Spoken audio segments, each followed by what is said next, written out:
Assalamu alaikum wa rahmatullahi wa barakatuh.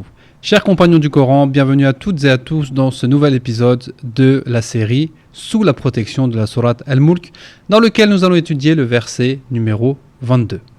Et oui, nous sommes le 22e jour du Ramadan et ce soir nous entamons la 23e nuit qui est une nuit impaire. C'est pour ça que je me conseille à moi-même et ensuite à vous de faire des efforts particuliers pendant cette nuit, que celui qui peut veiller toute la nuit, qu'il le fasse à travers la lecture du Coran, à travers les prières, à travers les invocations, à travers les aumônes, à travers les multiples adorations, car il se peut que cette nuit soit Laylatul Qadr.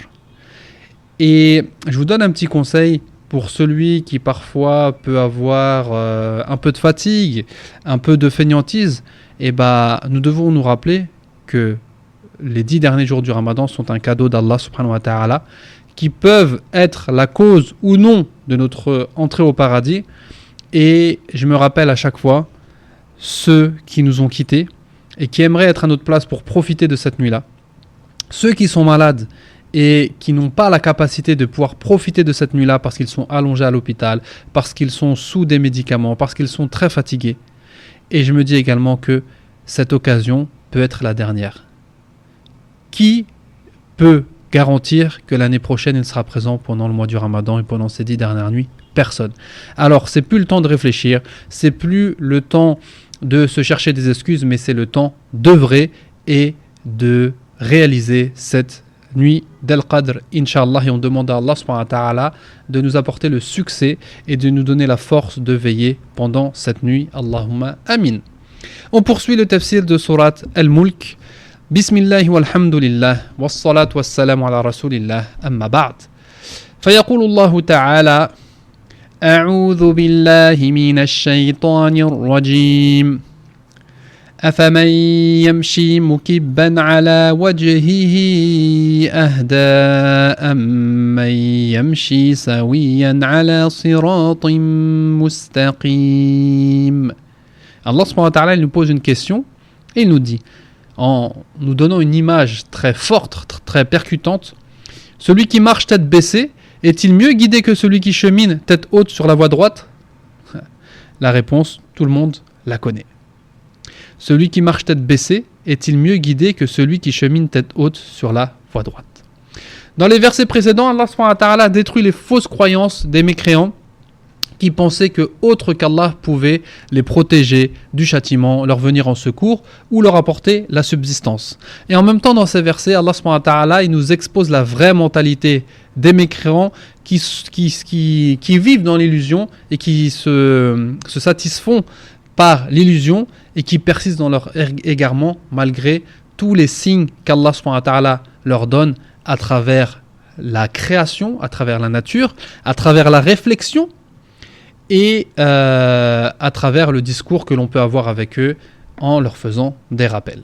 Donc ce sont des gens qui vivent dans l'illusion, qui vivent dans un espoir, un faux espoir, et qui sont entêtés, qui persistent dans leur égarement, alors que nous, en tant que musulmans, on veut simplement leur transmettre le message pour leur donner la possibilité de rentrer au paradis dans un premier temps et de vivre dans le bonheur dans ce bas monde dans un deuxième temps. Dans ce verset, le verset numéro 22, Allah subhanahu wa ta'ala nous donne une image puissante de la différence entre le croyant et le mécréant. Répondons à la question suivante, qui est le mieux guidé des deux? Qui est le mieux guidé des deux? Le croyant ou le mécréant? Qui est le mieux guidé? Celui qui marche la tête haute et qui sait où il va, ou celui qui marche tête baissée ou voire rampant, le visage contre sol et qui cherche son chemin? La réponse est très claire. Le mieux guidé, c'est le croyant. Afaman yamshi. Afaman yamshi. Donc, est-ce que celui qui marche, mukibban ala wajhihi, donc il y a plusieurs interprétations suite au mot mukibban ala wajhihi, on peut autant le comprendre de la façon suivante, donc une personne qui marche tête baissée, qui regarde ses pieds, ou celui qui marche vraiment sur son visage, donc celui qui rampe sur son visage et qui voit directement le sol. Et le sens, bien sûr, c'est l'absence de clairvoyance, l'absence de direction, l'absence d'information. Celui qui regarde ses pieds, il peut rien faire, il ne sait pas où il va. Imaginez-vous conduire une voiture et vous regardez votre volant. Vous ne savez pas quand ça va tourner, quand il y a une intersection, quand il y a un feu rouge, vous ne savez pas à quelle distance est la voiture qui est en face de vous. Al-Muhim, c'est vraiment l'absence de direction, c'est l'égarement, tout simplement. Donc c'est ça qu'il faut retenir. Après, est-ce que ça veut dire littéralement celui qui regarde ses pieds ou celui qui rampe sur son visage? Littéralement, ça n'a pas spécialement d'incidence parce que le voulu, c'est l'absence de direction, vraiment l'égarement. Celui qui est dans cet état-là, il ne sait pas vers où il se dirige, ni comment il doit se diriger, donc ni comment s'y rendre, mais il erre dans l'égarement. Il est égaré. Imaginez-vous quelqu'un qui ne sait pas où il est, qui ne sait pas où il va, il est dans les ténèbres. C'est vraiment cette image-là. Aucun but, il ne sait pas ce qu'il doit faire, il ne sait pas comment il doit le faire et comment il doit s'y rendre. Comme un aveugle essayant de trouver son chemin sans aucun guide. Imaginez-vous un aveugle qui n'a pas sa canne, qui n'a pas un chien, qui n'a personne pour le diriger, et il est un peu perdu, il ne sait pas vers où se diriger. C'est l'image qui est donnée du mécréant. Et également, ça fait référence à un chemin un peu instable sur lequel la personne peut tomber ou trébucher à tout moment. Afaman yamshi mukibban ala wajhihi. Donc cette personne-là est-elle mieux guidée ou celui amman yamshi sawiya? Yamshi sawiyan, c'est-à-dire sawiyan, c'est droit, dressé, avec la tête haute. Donc imaginez-vous la personne qui est tête baissée ou voire tête face au sol et une personne qui est élevée, qui a la tête haute et qui regarde en face de lui, à gauche, à droite, qui prend les informations et qui sait surtout où il doit aller. Il sait où il va et il est sur le chemin droit, le chemin de l'islam. Le chemin de l'islam, c'est le chemin qui te ramène au paradis. Et le chemin de l'islam, c'est celui qui te dit ce que tu dois faire et comment il faut le faire et qui te donne un objectif et qui te donne le moyen d'atteindre cet objectif. Donc sur le droit chemin, un chemin stable, un chemin ferme, un chemin droit sur lequel il n'y a aucun virage, aucune tortuosité. Voilà, c'est un chemin clair, net et précis qui nous ramène au but qui est le paradis. Donc qui est le mieux guidé dans ce bas monde?